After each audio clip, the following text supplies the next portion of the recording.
welcome to NewsClick. Today we have with us Mr. Subhash Gatate, an eminent activist and writer who's been working and writing extensively on the issues of caste discrimination, communalism, social justice. Subhashji, welcome to NewsClick. Subhashji, what we've seen recently in IIT Madras is, what does one say? I mean, it comes as a huge shock, really, at one level, that a small students' organization that is essentially conducting seminars and holding talks and writing pamphlets, if you look at their work closely, then nothing that they've done is actually unconstitutional in that sense. That the HRD ministry should step in, send a letter to IIT Madras. IIT Madras decides to act on that and actually de-recognize that group. This is actually very absurd at one level, this entire sequence of events. I see it as a desperation on act of this government, banning or de-recognizing a small group in a small institute, which basically works on the ideas of Ambedkar Periyar. It shows the desperation they are facing after 1 year in power. All their talk of Achhe Din are going haywire. So they're trying to clamp down on every such idea, which has a potential of challenging their Hindutva discourse. And Ambedkar Periyar Study Circle had been raising interesting issues, raising debates among the students about agrarian crisis, about Bhagat Singh and other related issues of contemporary concern. If the government feels so desperate about such a group, I think we are a lot of things we need to think about it. And another point is that in de-recognizing this small group, they have violated all the recommendations of the CVC, Central Vigilance Commission. CVC has recommended that you are not supposed to act on any anonymous complaint.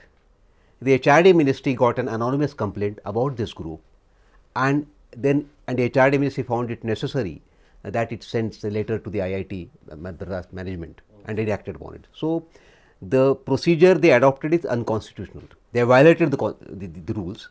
And I think that who has done it, there should be some action on him. One of the interesting quotes in the letter that was sent to the HRD ministry, on the basis of which they sent a letter to IIT Madras, was that this group, Ambedkar Periyar organization, is trying to polarize Dalit students. It's interesting because I think this sort of fits into the larger Hindutva narrative.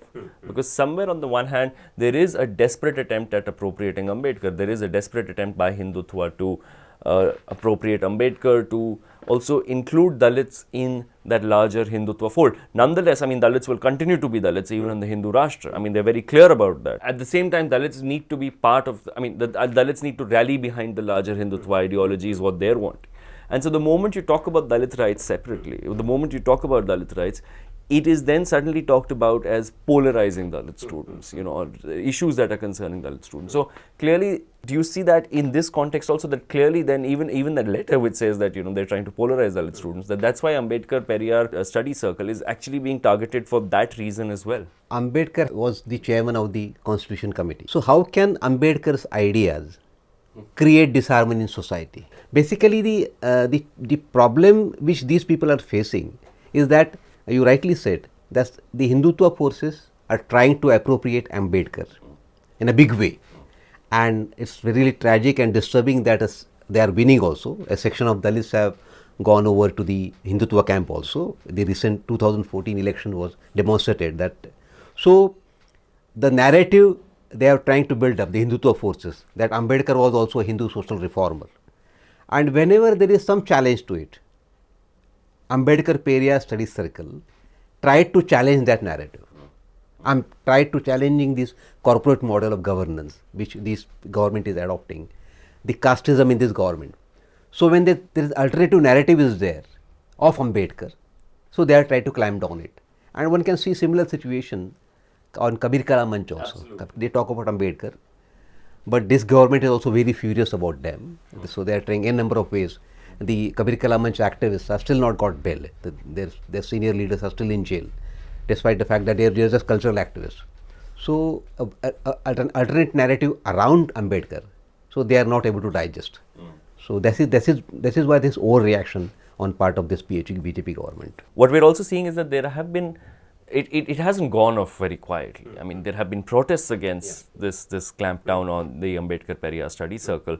And in fact, a lot of IITs across the country, students in IIT Bombay have started the Ambedkar Periyar Phule Study Circle. Delhi's also started an Ambedkar Periyar Study Circle. So there's been a very positive reaction to the government's clamping down, from civil society at least.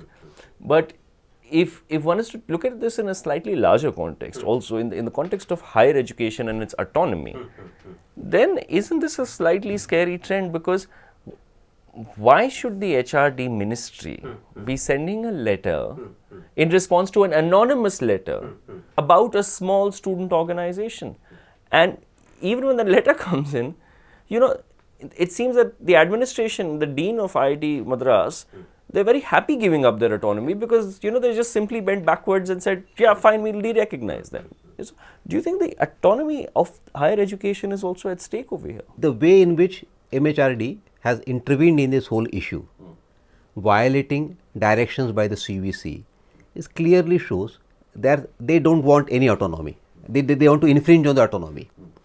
And you can see it in the Delhi University case also, the manner in which the government, Smriti Irani, intervened in the Delhi University case. So, secondly, I think it's a general trend of this government.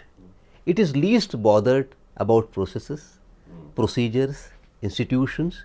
So it just wants to, it wants own dictate to rule. And they can happily violate. Yeah, they can. They go on violating rules. Yesterday only there was news in newspapers that DD has a new director, and Prasar Bharati is supposed to be autonomous institution, and Prasar Bharati was not even asked, and this DD director has been asked to report directly to the IB ministry.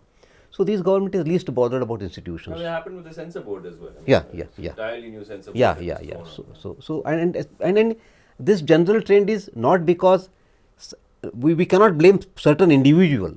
It is part of their psyche. Because they know that if procedures are followed, if institutions are to be abided by, then their whole agenda of Hindutva will get challenged at various levels. So they only want their handpicked people at different levels, yes men, yes women at different levels. Again, if you look at this trend in certain elite higher education institutions, be it IITs, IIMs, let's also look back. I mean, I don't mean to generalize here, but I think some of the strongest protests against reservations when the Youth for Equality started, happened at the IITs. There have been reports about how Dalit students have felt very marginalized in IIT, and there's been this has been an attitude towards Dalit teachers as well. Do you see this as a trend? The issue of caste and in higher education, we tend to ignore it. We tend to close our eyes and we say that the issue has disappeared. And this issue is very much in existence. Few years back, Tehelka had done a story focusing on IIT Madras only, and it had called IIT Madras Agraharam, abode of upper caste, Brahmins, and it had given a story about how Dalits are denied admission despite the fact that they have got reservation. They are denied admission, and at the faculty level also, the constitutional provisions that 12%, 13% reservation is given, they are not given reservation. So I think the caste mindset rather rules in all these higher education institutions. And there is much talk about these false caste certificates are used, denying admission to them. So I think it's a very live issue. I would rather link the banning of APSC with this issue of caste also. You cannot just link it with Hindutva. The Brahminical, the Varna mindset is very much evident, very visible here, and it's a very serious matter that after 60 years of independence, this caste is there. The resistance against violations of various kind are also growing, and this simultaneous resistance is, I think, what is completely throwing the government off guard. Like you said, there's a desperation that you have to clamp down on small organizations, even like an Ambedkar Periyar Study Circle. So I think on that positive note that there is a growing resistance, we'll end today's conversation. Thank you so much for being on NewsClick again, Subhash ji.